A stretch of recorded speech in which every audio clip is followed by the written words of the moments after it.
Good morning, good afternoon, or good evening. I hope and trust that you are all well. Again, with this announcement, Reddit is still in their blackout phase, meaning 85% of Reddit is blacked out. So we are limited to what stories we can and cannot read. So I do apologize about that. As soon as the blackout is lifted, we can go back to the way things were. In the meantime, I would like to give a very special shout out to the Patreon members: Tavia S., Victoria Dyer, Tina Mead, Nancy Wallace, Manna Ash, Interscare Wifey, Felicia Scott, Cindy Cleveland, House of Jen, and the rest will be listed right here on the screen. Thank you all so much for being a part of the new membership. If you would like to become a member of Back to Ashes right here on YouTube or over on Patreon, or if you enjoy what you're hearing and would like to support me as a content creator, you can buy me a coffee. All of that information can be found in the description box below. With that being said, it is time to go back to ashes. For when we arise from the ashes, we are a bigger, brighter, stronger, and happier person in the morning. Sit back, relax, kick back, grab a snack, or tuck in and get warm and enjoy this dose of vocal melatonin entitled A Hair-Raising Collection of Scary Stories. I know the fiction stories are not everyone's favorite, but I'm working with what I have until Reddit comes back online. Thank you all for understanding. Right after this intro, an ad will play. I'll read the first story, another ad will play, and the rest of the time there will be no more ads within this video.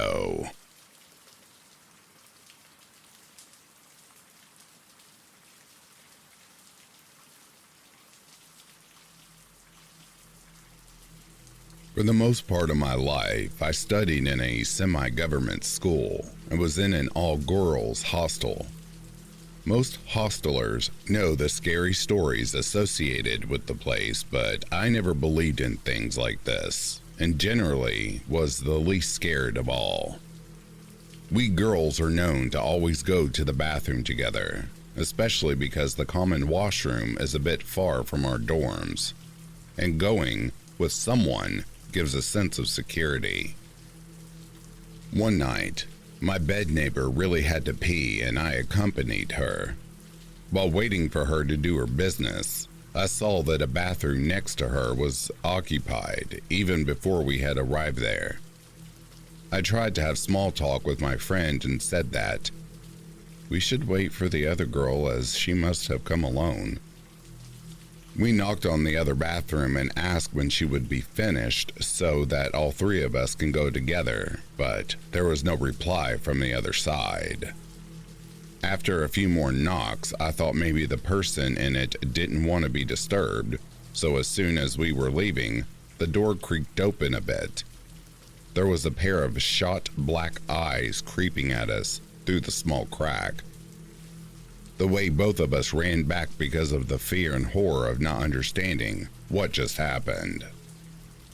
The next morning, our principal made an announcement about how one of our seniors was found laying totally still in the girl washroom, and she was in utter shock and refused to speak a single word. I think about that day a lot, like what would have happened if my friend went alone that night, and was that a prank?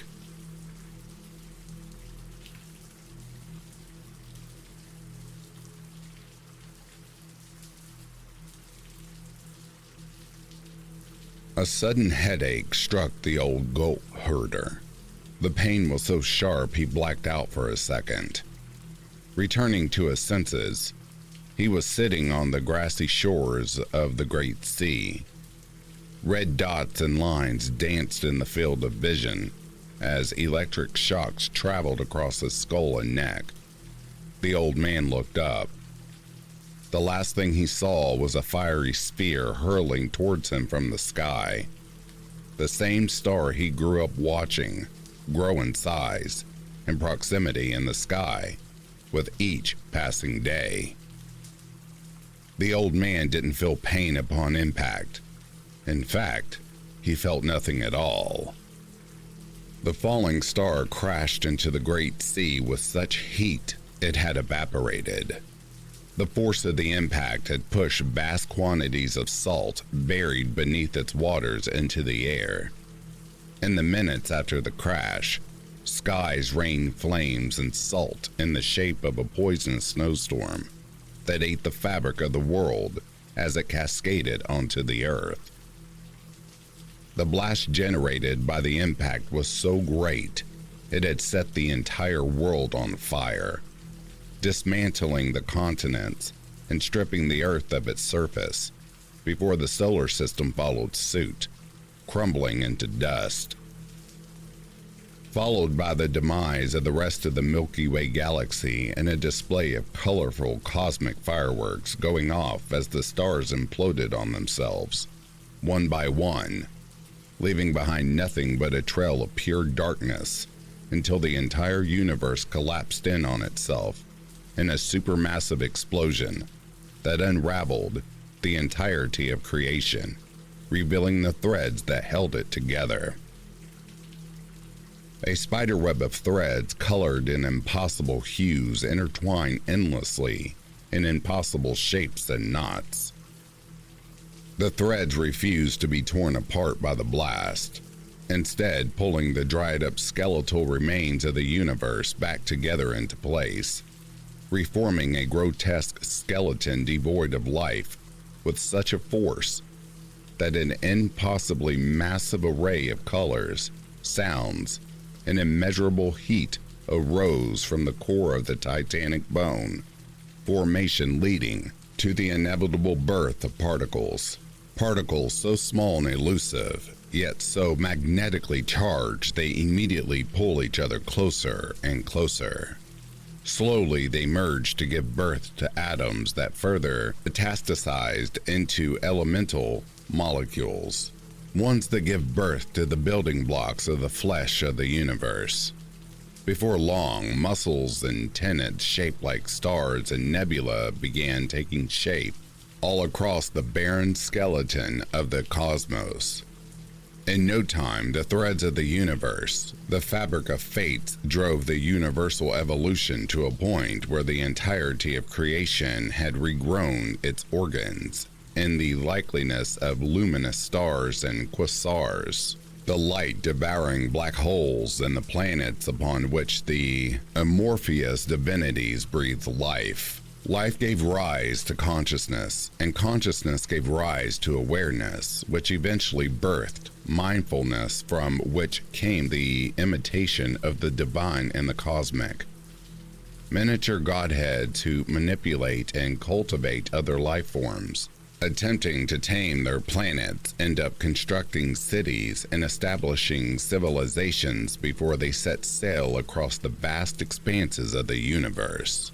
Always building, always growing, forever evolving, without control, without limit. In due time, the evolution of creation has gotten out of hand, turning malignant, tumorous, cancerous. It stretched the body of the universe to its absolute limit and beyond. Rapid expansion through an ever-increasing acceleration, expanding velocity of formation that leads to the overstretching of the ligaments and tendons of reality, slowly tearing it at the seams without ever stopping until it burst. And the cycle of collapse and rebirth began anew, tenfold, hundredfold, thousandfold. Growth and decay, divine procreation leads to the birth of universal infancy, which grows and renews itself rapidly until the universal telomeres begin to erode and collapse under the weight of cosmic renewal. Though driving to an acceleration into the division of cells, allowing the genetic coding mistakes, leading to the perfect conditions in which cells become cancerous. The malignant clusters overwhelm the healthy organs, and eventually, the entire body rots away, leaving behind nothing skeletal remains to be used as fertilizer by the forces beyond in their recreation of everything from beyond the void, birth and failure and renewal and demise. Ad infinitum.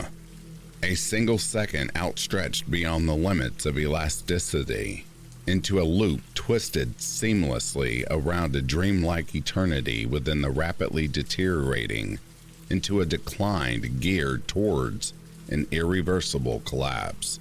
Innumerable eternities compressed into a single instant inside the mind of a rather featureless and dim entity, no longer displaying any signs of vitality. As its mind drowns in infinity possibilities and outcomes, the entity remains perched motionlessly on a brightly shining throne within a room flooded with pure white light. Smaller entities not too dissimilar to an ocean of fireflies congregate in a nearby room, swarming about in an eerie silence until one dares break the deafening tension in the room with a terrifying cry that sounds the crowd of sentient flames into a frenzy. Elo MT. God has died.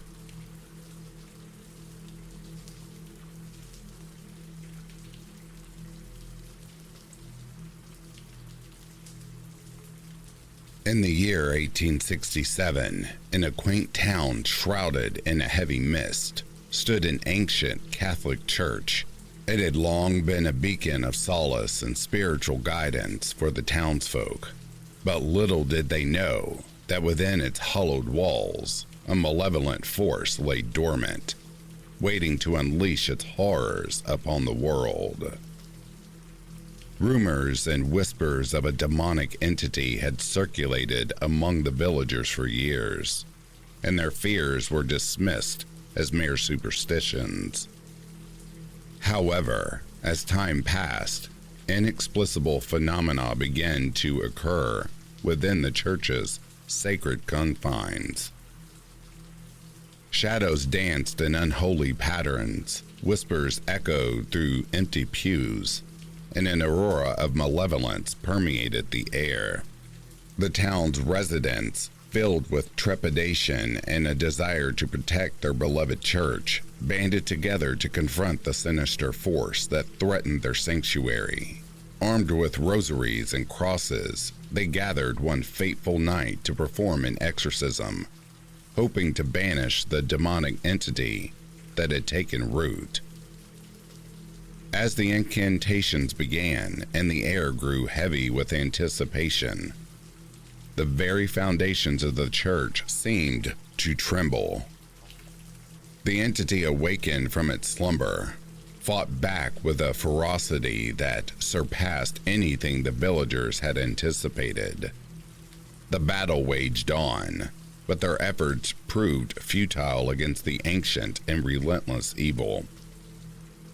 One by one, the brave souls who had ventured into the church were struck down by the demonic entity's unholy power. Their anguished screams filled the sacred space as their bodies were torn apart, their souls devoured by the insatiable darkness. The townspeople, overwhelmed by despair, realized that their struggle was in vain. Fear consumed the once devout followers, and they made the agonizing decision to abandon the church. They sealed its doors, trapping the malevolent entity within its unholy sanctuary. The once vibrant house of worship stood as a forsaken monument, forgotten by time and swallowed by darkness. Years turned into decades, and the church became a haunting reminder of the horrors that lurked within. Whispers spread among the villagers, warning future generations to never approach the forsaken building, lest they too fall victim to the demonic entity's insidious hunger. However, curiosity and the desire for answers are powerful motivators, and there were those who could not resist the allure of the forbidden. Decades later, a group of daring explorers ventured into the abandoned church, their hearts pounding with a mix of trepidation and morbid curiosity. As they stepped over the threshold, The air grew thick with an oppressive malevolence. The darkness seemed to seep into their souls, fueling their fear. They ventured deeper, their footsteps echoing through the empty halls, unaware of the fate that awaited them. One by one, the explorers became ensnared in the demonic entity's sinister trap. It toyed with them, whispering ancient incantations and distorting their perceptions until they were driven to madness. Their screams of terror echoed through the desecrated church, a tragic symphony of doomed souls. The demonic entity had prevailed once again, its power growing with each sacrifice it claimed. The abandoned Catholic Church remained a desolate, cursed place, its unholy secrets forever entombed within its walls. And so the tale of the forsaken church endured, a haunting legend whispered by those who dared speak its name. The demonic entity's hunger remained unsated, its evil perpetually waiting, ready to consume the souls of anyone foolish enough to cross its threshold. In the years that followed, the abandoned Catholic Church became a place of dread and infamy. Its dark history and the demonic entity that resided within cast a shadow over the town, leaving its residents in a perpetual state of fear. The stories of the doomed explorers spread like wildfire, serving as a chilling warning to future generations. Parents hush their children when they ask about the forsaken church, whispering tales of the unspeakable horrors that awaited those who dared to venture inside. But as the decades passed, the memory of the church's malevolence began to fade. The new generation grew curious, fueled by a mixture of fascination and youthful arrogance. They believed themselves immune to the horrors of the past, dismissing the tales as nothing more than exaggerations. A group of daring teenagers, eager to test the veracity of the legends, gathered one moonlit night outside the forsaken church. They scoffed at the warnings of their parents, exchanging confident glances as they prepared to enter the accursed building. As they pushed open the heavy, weathered doors, an eerie silence greeted them. The air was thick with anticipation as they cautiously stepped into the dimly lit interior, their footsteps echoing through the empty space. But this time, something felt different. The malevolence that had once slumbered now stirred with renewed vigor. It sensed their presence, their hubris, and their ignorance. The demonic entity hungered for fresh souls to devour. One by one, the teenagers began to experience strange occurrences. Shadows danced in unnatural patterns. Whispers taunted them from unseen corners, and a bone-chilling coldness permeated the air. Fear gripped their hearts, but their youthful bravado propelled them deeper into the church's depths. The demonic entity reveled in their terror, toying with them, relishing every moment of their torment. It manipulated their senses, distorting their perceptions of reality, leading them deeper into a nightmarish labyrinth from which there was no escape. As the teenagers ventured into the heart of the forsaken church, the entity revealed itself in all its horrifying glory. Its form twisted and contorted, an abomination fueled by centuries of darkness. Its malevolent eyes glowed with an unholy light, promising pain and eternal suffering. One by one, the teenagers were ensnared in the entity's clutches. Their anguished screams echoed through the unhallowed halls, their pleas for mercy falling on deaf ears. Their lives were extinguished, their souls consumed by the insatiable hunger of the demonic presence. The town once again fell into a somber silence, burdened by the weight of tragedy and the guilt of their forgotten warnings. The forsaken church stood as a testament to the power of evil, a stark reminder that some forces were never meant to be tampered with. The tale of the cursed Catholic Church persisted, etching itself into the collective memory of the town.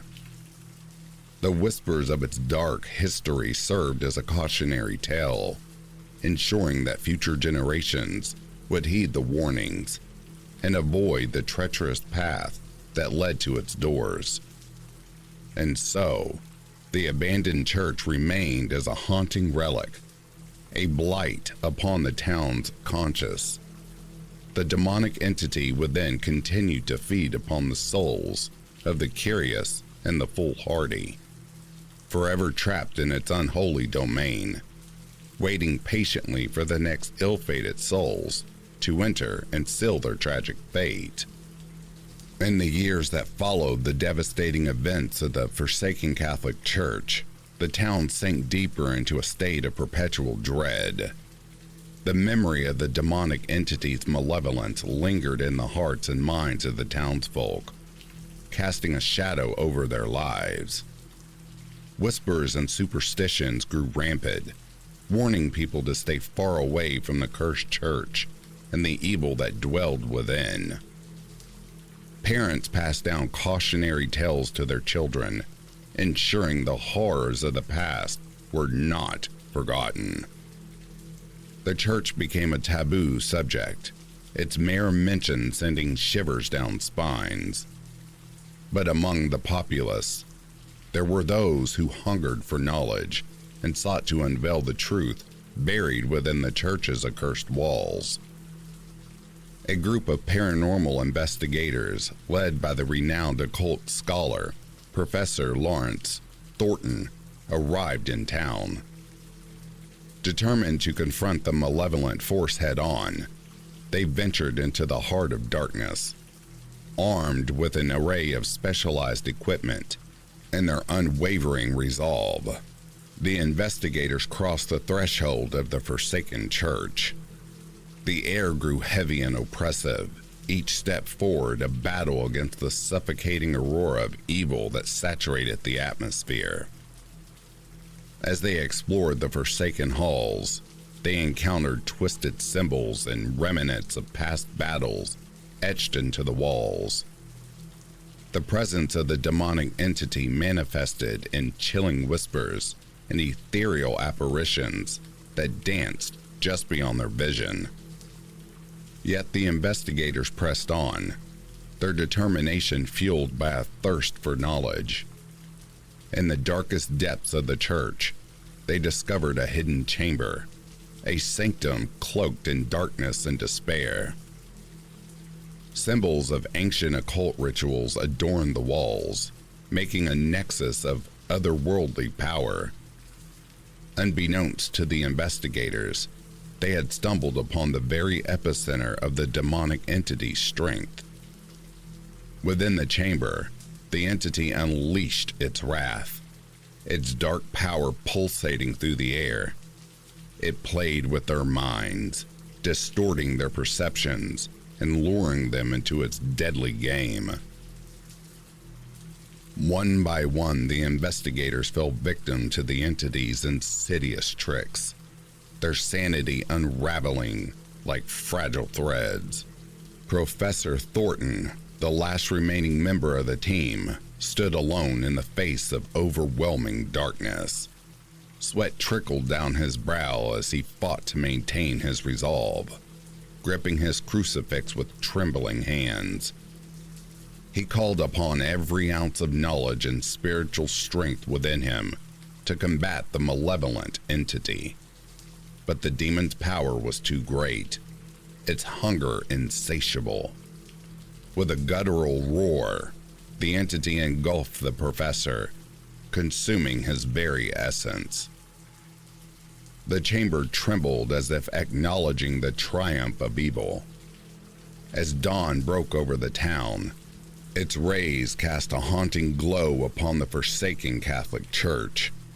The investigators had vanished, leaving no trace behind. The townsfolk whispered their names in mournful remembrance, their sacrifices etched into the annals of the town's tragic history. The church stood as a chilling monument to the forces beyond human comprehension. It remained abandoned, its walls now a silent witness to the depths of darkness that resided within. The townsfolk vowed never to forget the price paid by those who dared to challenge the malevolence that had claimed the church as its own. And so, the forsaken Catholic Church remained a grim reminder of the consequences of delving into forbidden realms. It served as a silent centennial warning future generations to respect the boundaries between the mortal realm and the unfathomable abyss of the supernatural. As the forsaken Catholic Church stood as a chilling reminder of the dark forces that resided within, the town was gripped by a palpable fear. The memory of the demon's triumph lingered, but so did a glimmer of hope. There were those who refused to succumb to despair and sought a way to free their town from the clutches of evil. Among the determined few was Father Thomas, a wise and battle-hardened priest who had dedicated his life to fighting the forces of darkness.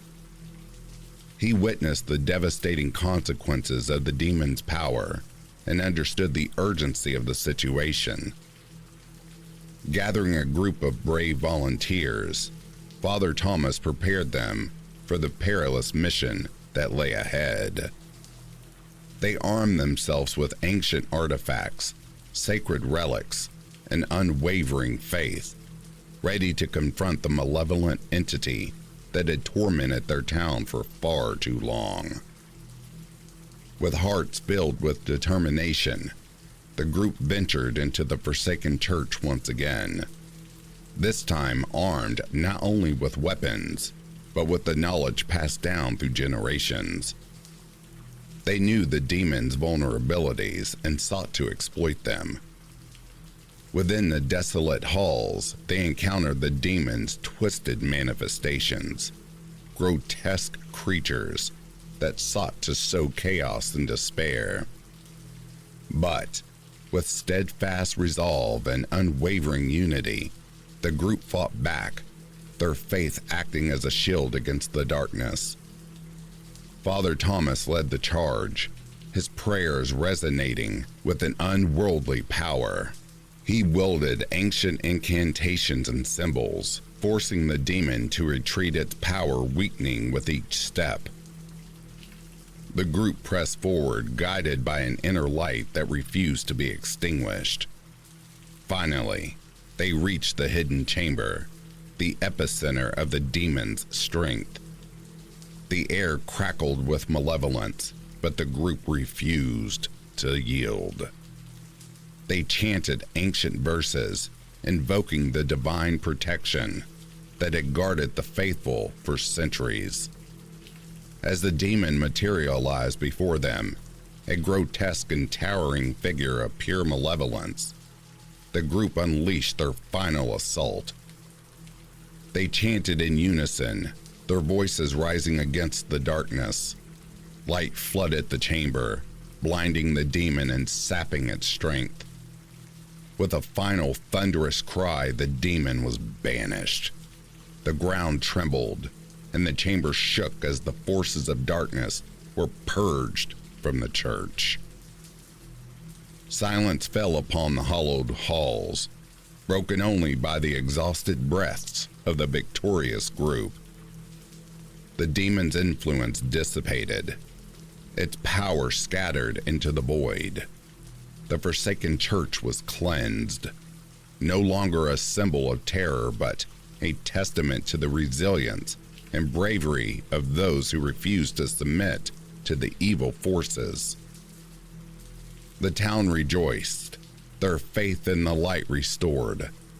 Father Thomas and his companions were hailed as heroes, their names etched into the annals of the town's history. The forsaken Catholic Church, now purified, once again became a sanctuary of peace and solace for the townsfolk. Though scars remained, reminding them of the horrors they had endured, the town emerged stronger than ever. The tale of their triumphant battle against the demons spread far and wide, serving as a beacon of hope for others facing their own battles with the supernatural. And so, the forsaken Catholic Church stood as a symbol of the resilience of the human spirit. Its walls whispered stories of courage and determination, a testament to the power of faith in the face of unimaginable darkness. The town, forever changed by its harrowing ordeal, carried the memory of their victory as a reminder of the strength they possessed when united against the forces of evil.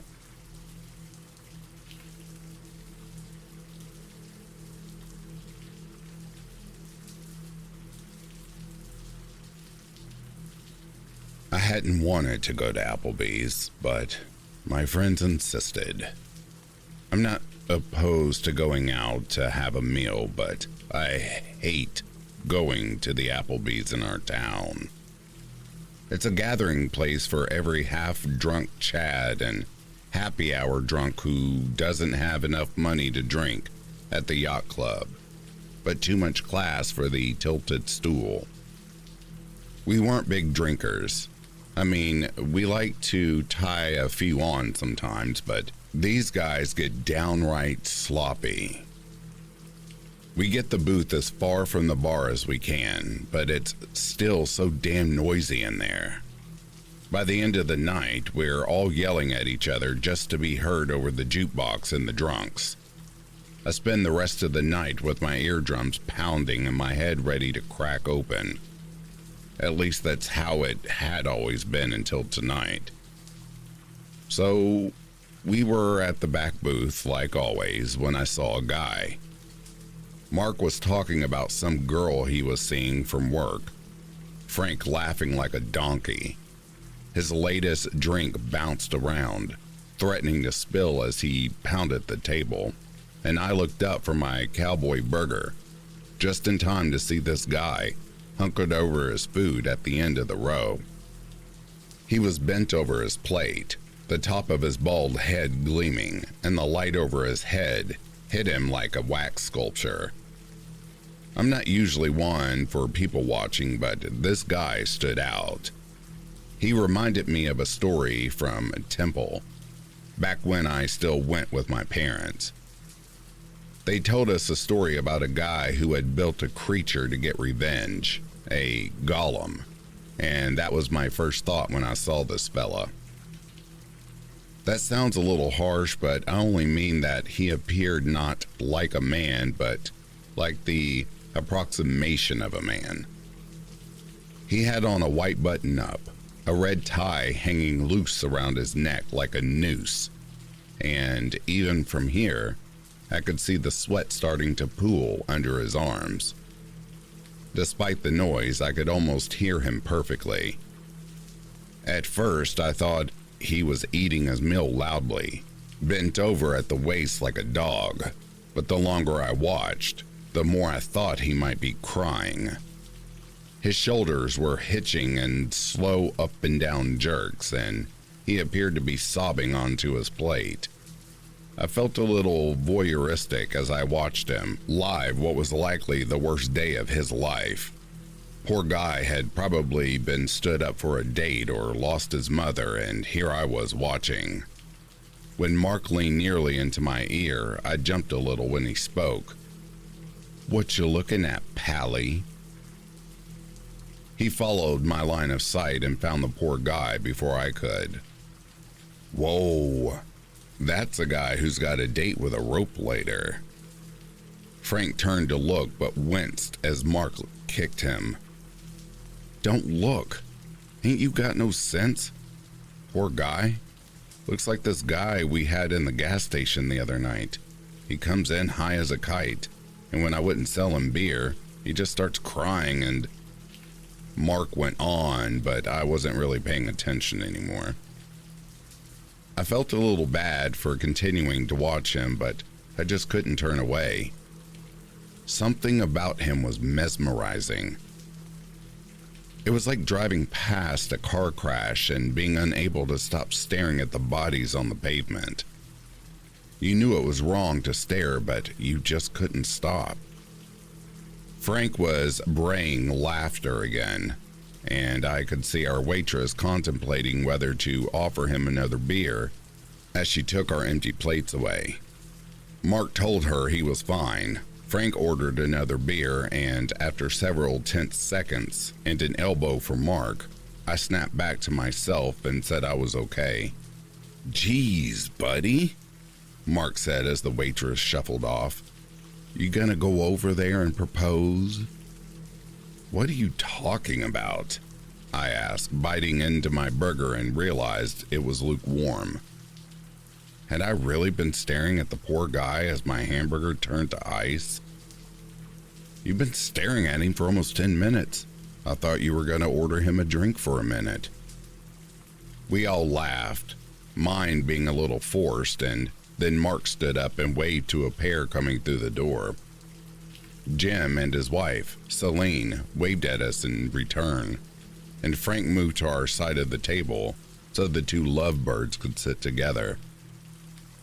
They had been inseparable since college, and I don't think I had ever seen one without the other more than a handful of times. They excused their lateness. Their sitter had been late, and Jem started in on a story about how she had gotten lost and turned down the wrong road. When I turned my attention back to the poor guy 2 booths down, he was still bent over his burger, still quietly sobbing, but the way his shoulders moved had started to seem wrong. I was no expert on sobbing, but this guy's herky-jerky movements were starting to look like something else. A rational part of me chastised myself for continuing to stare at this poor fellow. But I was like a moth to a flame now. He was my car wreck, and I was starting to notice signs of foul play. When he snorted loudly, I heard the laughter for the first time. It made me shiver a little as I heard it thrum into me like badly played piano notes. The guy wasn't crying, he was laughing. The more I looked, the more I could see bits of meat and lettuce sprayed over the tabletop. The longer I looked, the more I wondered how I had misunderstood his laughter for crying. I was now drawn deeper into his web of strangeness, no escape in sight. Crying was one thing. I could understand crying.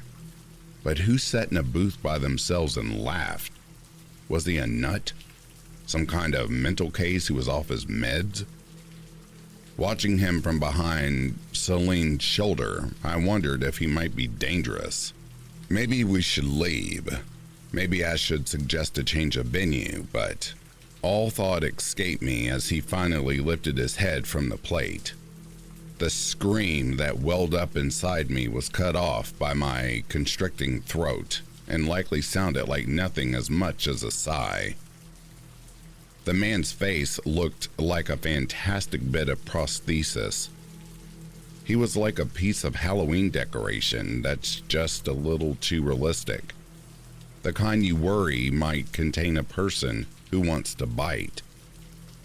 His face looked like the front of a thumb, calloused and rippled with wrinkles or ridges. His eyes were like colorless slits. Something slashed into his face with a knife. His nose appeared to be drawn on, like a cartoon character. He was unreal, something that shouldn't exist in polite society outside the circus tent. His mouth, though. His mouth was the worst. His mouth was full of long, needle-like teeth, reminding me of an anglerfish as it protruded from his thin lips. Those teeth looked like they would never close comfortably. From here, it looked like they would constantly poke at your lips and gums, and you would be in agony most of the time. There were pieces of meat on those teeth, red, raw chunks that had been speared by them. And that's when I looked down at his plate. It was covered in the remains of raw hamburger meat. I doubted like hell that the staff had just handed this guy raw beef, but the alternative seemed even wilder. The alternative was that this man had brought his own raw meat from home so he could just consume it here in public. As the horror ran through me like ice water, I looked up to see those colorless slits observing me. The two of us just stared at each other for a count of 5, and then he pulled those thin lips and monstrous teeth into a smile, and I could see red pooling at the edges of his flesh. I glanced over at Mark and Frank, both now sitting on this side of the booth, but neither of them had noticed him. The 4 of them were involved in a conversation, like there wasn't a monster sitting 12 feet away. It seemed impossible that anyone could be having a normal conversation so close to this creature. Its very presence should have triggered some ancient, primal node deep in our brains and forced us to either destroy it or flee from it. The 4 of them were talking about jobs and school and Jim and Celine's daughter, while this thing got to exist in humanity with the rest of us. It was too much to handle. Suddenly, I wanted out. I wanted to be anywhere but there. I tried to tap on Mark to get him to move or look up or just acknowledge that I was losing my mind within easy reach of him. But my body wouldn't respond. I managed to flick my finger at his arm, bumping him a little, but he only rubbed a hand over it as if a bug had landed on him.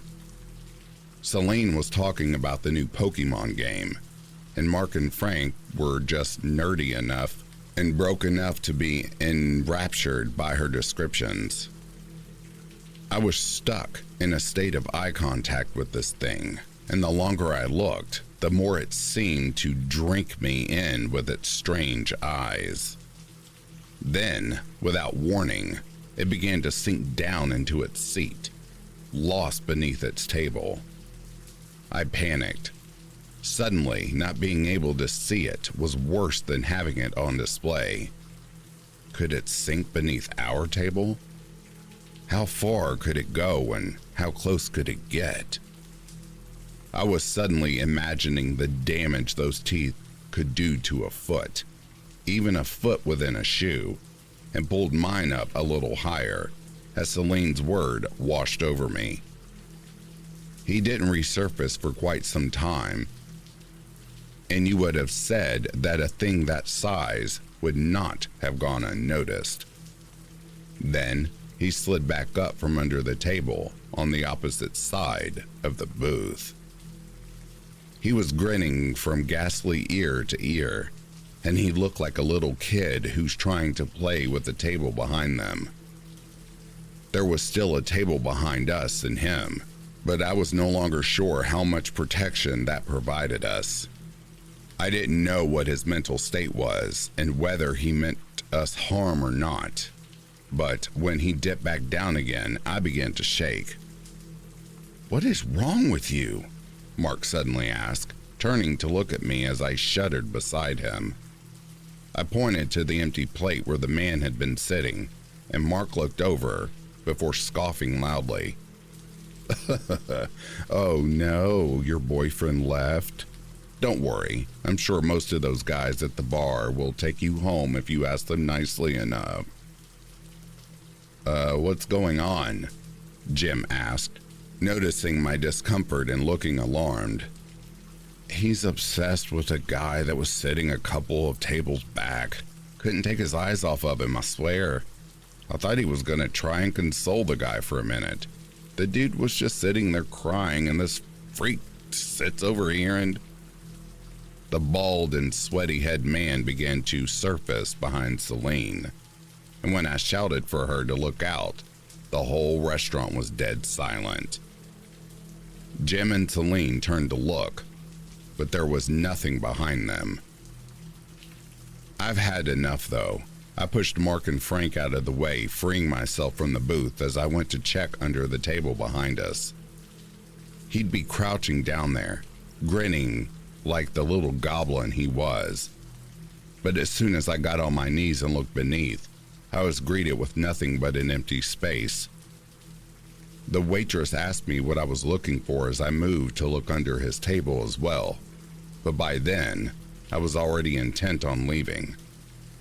I got to my car, threw the keys in the ignition, and sped out as fast as I could. Sitting at home now, I can't get that image out of my head. My phone has been blowing up, and I know my friends are worried. I want to ensure them that everything's okay, but I just can't make sense of it. What was that thing? And why did it take such interest in me? Is it dangerous? Did it follow me home? Every time I close my eyes, I see those repulsive needle-like teeth, and those no-color slits staring back at me. Every time I close my eyes, I wonder if I will ever be able to see anything but that creature again.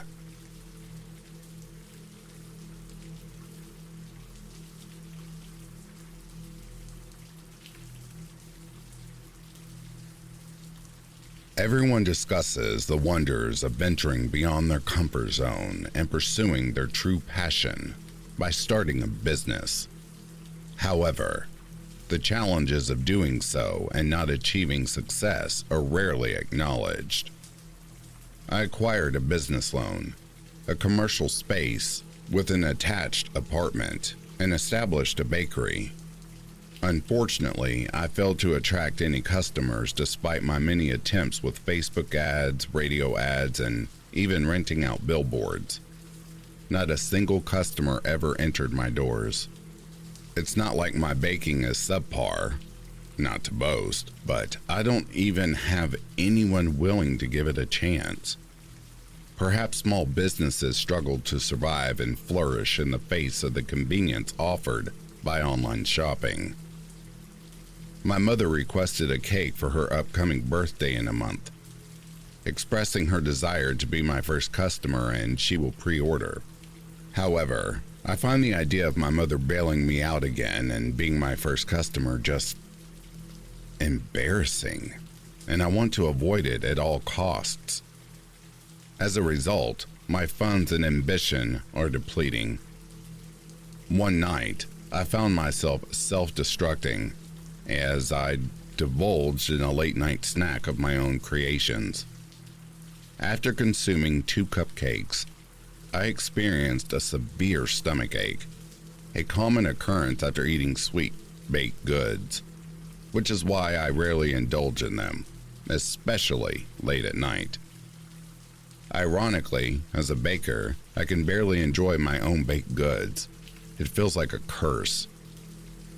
Devastated by my significant failures and this terrible stomachache, I was contemplating the wreckage of my life until I was interrupted by a sudden knock on the door of my bakery at 1 a.m. I anxiously wondered who would be here at such an ungodly hour. Although I initially planned to disregard the circumstances and not open the door, curiosity got the better of me and I peered through the peephole. To my surprise, I found a friendly-looking man in an elegant suit and tie, sporting a bowler cap.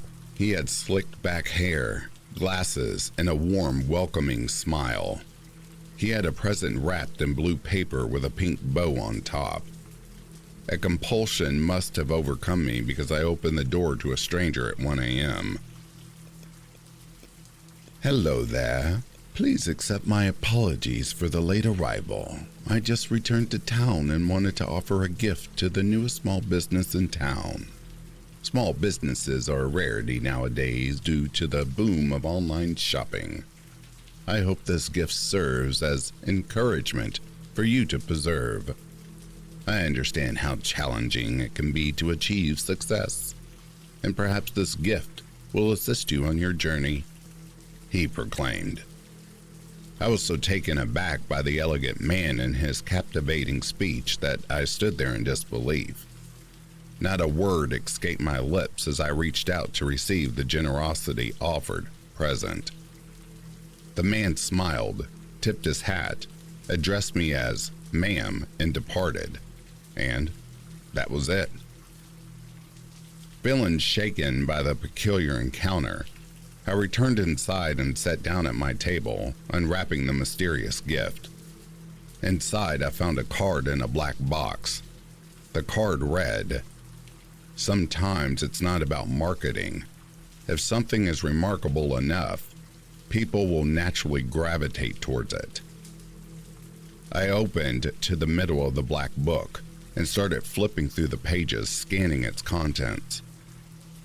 To my disappointment, I realized I was looking at a cookbook. I left the book wide open on the table in my bakery and retired to bed, feeling defeated. I couldn't fathom what I believed, that the enigmatic man held the answer to all my problems. But for a brief moment, I entertained the delusion. The following morning, I opened my bakery for the day and started brewing coffee. I noticed the book again. I stared at it intently until I finished my cup of coffee. I picked up the book.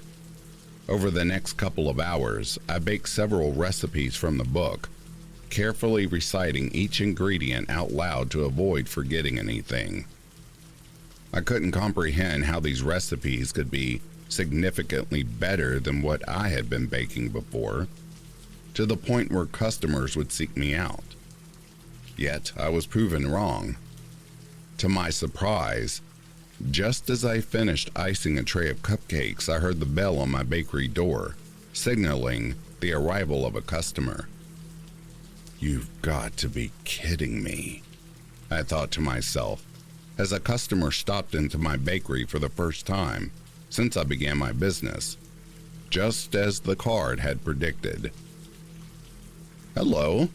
I was walking by and the irresistible aroma from your bakery compelled me to satisfy my sweet tooth. I couldn't resist coming in to see your delectable treats," the man said, his eyes widening as he beheld the assortment of pastries and cupcakes on my counter. He purchased a box of cupcakes to go and went on his way. I made my first sale, and joy overwhelmed me. Gradually, I started earning some money, attracting a few customers every day, though nothing extravagant. I was finally beginning to achieve a meager profit. However, what I truly needed were returning customers, people I could rely on to sustain my business for years to come. Despite the praises I received regarding the appearance and aroma of my goods, I had yet to witness a familiar face returning to make another purchase. This worried me.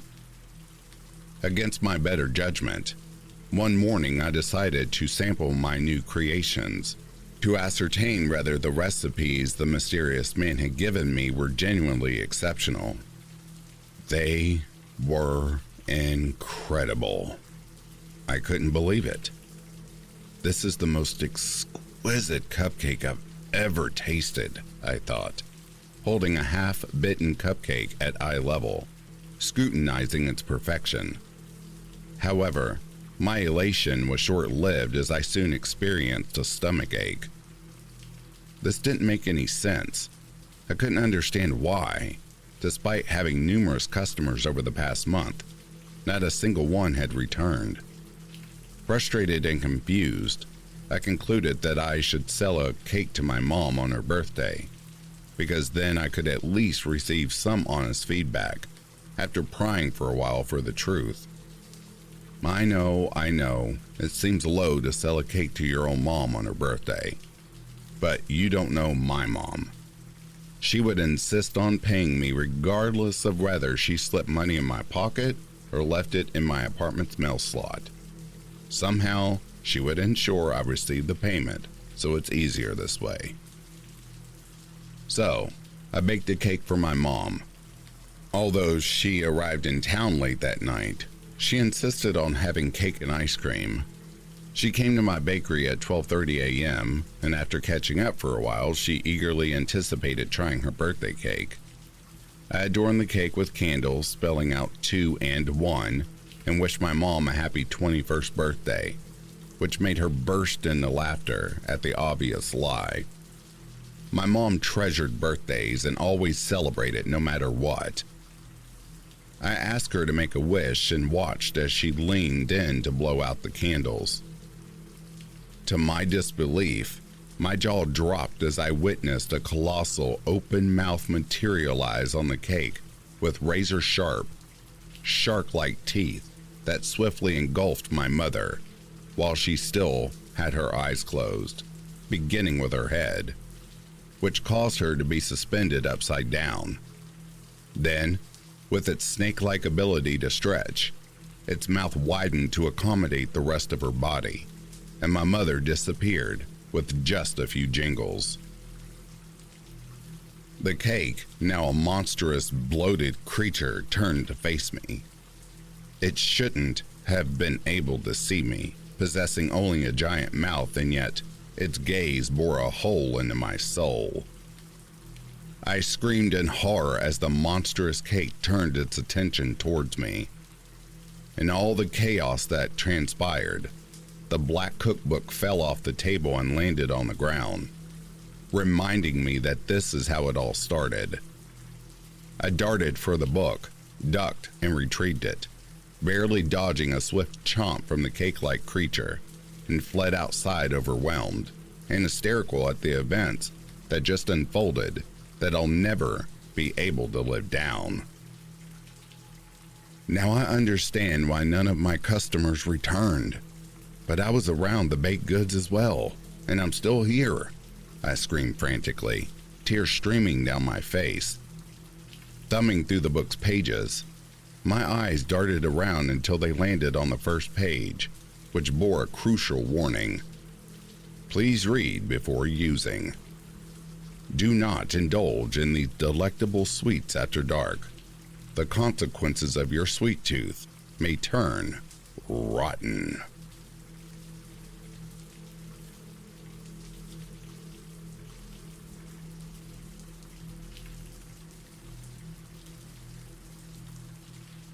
Dear brothers and sisters in Christ, I come to you today with a heavy heart and a message that must be shared. The end of days is coming. We have all heard the prophecies of the book of Revelation and the signs of the times that Jesus spoke of. Wars and rumors of wars, earthquakes, famine, and disease are on the rise. The world seems to be spiraling out of control, and it's easy to feel overwhelmed and hopeless. But as Christians, we must remember that our hope is not in this world. Our hope is in Christ, who conquered death and promised to return one day to make all things new. We must also remember that the end of days does not mean the end of the world. It means the end of the current age and the beginning of a new one, a time when Christ will reign supreme and all things will be made right. But until that day comes, we must be vigilant. We must stay true to our faith, even when it's difficult. We must love our neighbors, even when they don't love us back. We must pray for our leaders, even when we disagree with them. And we must share the good news of Christ with those who have yet to hear it. For when the end of days comes, it will be too late for those who have not accepted Christ as their Savior. So let us not be afraid of the end of days. Instead, let us embrace it as a time of hope and anticipation. A time when we will finally see our Lord face to face and be with Him forever. May the peace of Christ be with you all. Amen. As I sit here listening to the preacher's words, I can't help but feel completely detached from everything he's saying. It's like I'm watching a movie, but I'm not really there. I used to be a devout Christian, but lately, something in me changed. I feel like I'm going through the motions, but my heart isn't really in it. The thought of the end of days doesn't really faze me anymore. In fact, sometimes I wonder if it would just be easier if it all ended. The world is so messed up, and I don't see how a loving God could let all this suffering happen. I used to pray every night, and now I don't even know what to say. It feels like my faith has been drained out of me, and I'm left feeling empty and alone. I know I should be seeking help or talking to someone about this, but I feel like no one would understand me. My friends and family are all strong believers, and I don't want to disappoint them or be seen as a failure. So, I continue to go through the motions, hoping that one day my faith will return. But as time goes on, I become more and more convinced that it's gone for good. The end of days no longer holds any significance to me. It's just another event in a world that's already lost its meaning. And I don't know if I'll ever be able to find my way back to the faith that once gave me hope and purpose. As I watch the news of the plague spreading across the world, I feel a sense of sadness and despair wash over me. The world is already so broken, and now this? I used to believe that God had a plan, that everything happened for a reason. But now, I can't help but feel like we're all just pawns in some cruel game. How could a loving God let something like this happen? Despite my doubts and questions, I still find myself praying, but it's more out of habit than anything else. I don't even know who or what I'm praying to anymore. As the days go on, the situation worsens. People are dying left and right, and the world as we know it is falling apart, and yet I still don't feel the sense of urgency or fear that I know I should. Maybe it's because I've already lost my faith, or maybe it's just a defense mechanism. But I can't help but feel like this is all just a part of the cycle of life and death. We're born, we live, we die. It's all inevitable. As I watch the world around me crumble, I can't help but wonder what the point of it all is. If there is a God, why would He let His creation suffer like this? And if there isn't, then what's the point of anything? I know that these are dark thoughts, but I can't help but feel like I'm just being honest with myself. The end of days no longer holds any significance to me, because it feels like we've been living in the end of days for a long time now. What is faith but a mask we all wear? I think this as the mobs of people pull me from my home and hoist me onto a crudely built cross. As I hang there, my arms stretched out and pain coursing through my body, I wonder if this is what it means to be faithful, to suffer and die for a belief that may or may not be true. As I hang there from this cross, I can only describe it as an excruciating pain. My body feels heavy, and every breath I take is struggle. My hands and feet are nailed to the cross, and the blood is slowly trickling down my limbs. The heat of the sun beats down on me, and the sweat drips into my eyes, blurring my vision. As the hours pass, my strength begins to fade, and I feel my life slipping away. I know that my death will be in vain.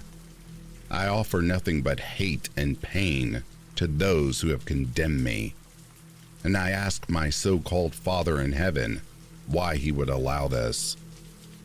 But as the mob below me cheers and jeers, I can't help but feel like this is all pointless. What does it matter if I believe in God or not? Does it really make a difference in the grand scheme of things? I used to think that faith was a beautiful thing, that it gave people hope and purpose. But now, all I see is the violence and hatred that it can inspire. As my vision starts to fade and my breathing becomes shallow, I wonder if I made the right choice. Was it worth it to hold on to my disbelief, even if it meant dying for it? But in the end, it doesn't matter. Whether I lived or died, the world would keep turning. People would continue to believe what they wanted, and others would suffer for it. As the light fades from my eyes, I take comfort in the fact that I stay true to myself. That even in the face of death, I refuse to wear the mask of faith. In my final moments, I feel a sense of release. The pain fades away, and I am enveloped in hatred and darkness. Coughing blood spews from my mouth as it falls to the ground to cause a hellish earthquake felt across the planet. As the blood spills from my lips and hits the ground, I feel a surge of power coursing through me. It's as if all my pain and suffering has been transformed into something greater. The earth shakes beneath me, the ground cracking and splitting open as the energy radiates outwards. People scream and run in terror as buildings topple, and the very fabric of reality seems to fray. But even in the midst of this chaos, I can't help but feel a sense of peace. I know that this is the end of my journey, that I have finally found my purpose. As the last of my strength leaves me, I close my eyes and surrender to the darkness. And in that moment, I know that my legacy will live on, that the world will never forget the sacrifice I made and the power that I unleashed. For better or for worse, I have changed everything, and even in death, I will continue to shape the world around me. Dark tendrils erupt from the ground and wrap around my body. I feel a sudden jolt of pain, followed by an overwhelming sensation of heat. The ground opens up beneath me, and I'm pulled downward into a spiraling vortex of smoke and fire. As I descend deeper into the underworld, I feel my body transforming. My flesh falls away, replaced by something darker and more powerful. I am reborn as a ruler of the damned, my eyes glowing with an unholy light. The denizens of the underworld bow before me, recognizing my power and my authority. I am a master of the shadows, a lord of the abyss, and as I survey the landscape before me, I know that I have finally found my true calling. No longer bound by the limitations of mortal flesh, I am free to explore the darkest corners of the universe. I am free to unleash my power and my wrath upon those who would dare to challenge me. And as I bask in the glory of my new existence, I know that I will never again be bound by the petty concerns of the living. For I am now a creature of the night, a harbinger of doom, and a ruler of the damned. With my newfound power, I rise up from the depths of the underworld and make my way back to the world of the living. My mission is clear: to seek out those who had wronged me and make them pay for their sins. As I walk amongst the living, I am a shadowy figure, barely visible to mortal eyes. But those who have wronged me can feel my presence, and they tremble in fear. One by one I seek out my enemies, and I strike them down with the force of my wrath. They scream and beg for mercy, and I am beyond mercy now. I am a creature of vengeance, and I will not rest until they have all been punished. As I continue on my quest for revenge, I realize that my power has no limits. I am stronger than any mortal, and I'm immune to their feeble attempts to stop me. And so I continue to wreak havoc on those who have wronged me, until finally I am satisfied. My revenge is complete, and I can finally rest. But even in death, I am still a ruler of the damned. And should anyone ever cross me again, they will know the full extent of my wrath.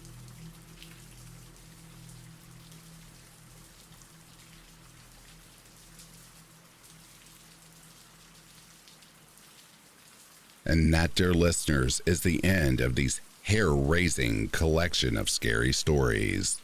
If you are sleeping, I hope Slumberland is treating you kindly. If you're awake, I hope you've enjoyed this collection. Until next time, I'll read to you soon. Have yourself a good morning, a good afternoon, or a good night.